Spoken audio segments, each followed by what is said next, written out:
All right, so how do you use 2 sets of circular needles to knit in the round?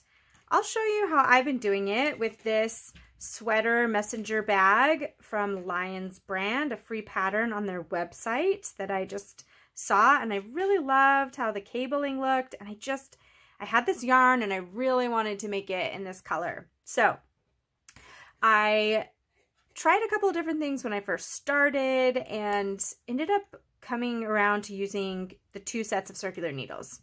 All right, so here's my stitch marker that marks the beginning of my row. I have 1 stitch that passed it so that this doesn't fall off. You can also probably just not have a stitch marker to mark the beginning because it's pretty clear since you're on 2 different needles, but out of habit and because that's what I like, that's what I've done. So I have these 2 very different needles, and this is important for me. So it works for my project to just kind of move all these stitches onto one side of the circular needle when I'm ready to start it. And I go ahead and bring my yarn around the front, and I know which one I need to use because they're very different. So when I am on the wooden needle side, I pick up my wooden needle that matches and knit my way around in pattern. I am to the part where I'm doing the ribbed top, so I just alternate 2 by 2 rib, knit 2, purl 2. You may have noticed I knitted 1 at the beginning. That's because the first knit is right there just after my stitch marker. So for the rest of the time, I'm just going to alternate knit and purl. Knit 2, purl 2.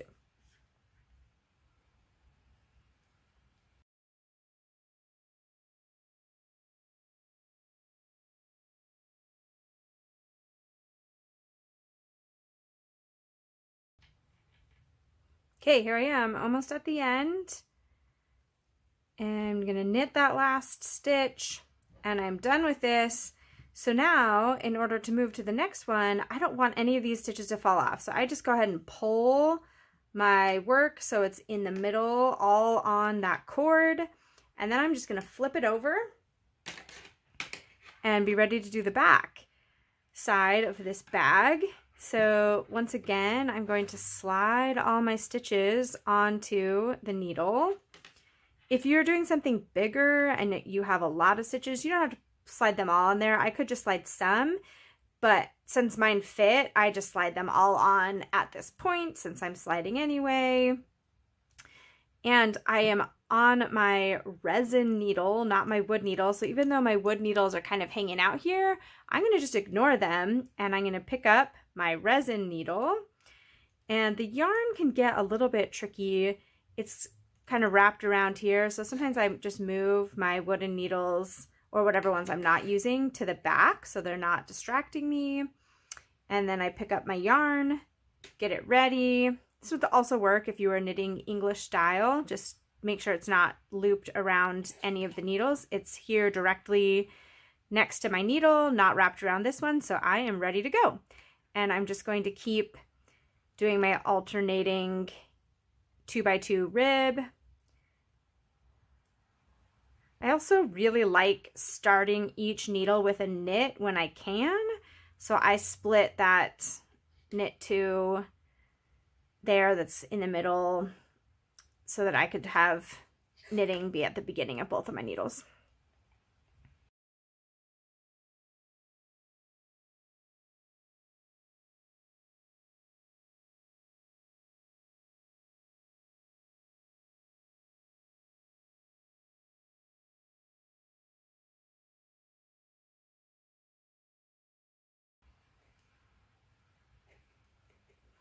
All right, here I am at the end. I'm sliding my stitch marker over, and I'm going to go ahead and do that last stitch, which is the first stitch of my next row.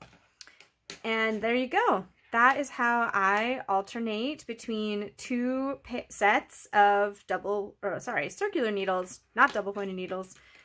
I just use the same needles I knit off the needle with the same kind. And the very different color and material helps me keep track. Just flip it over and could start again. Hope you enjoy using this technique.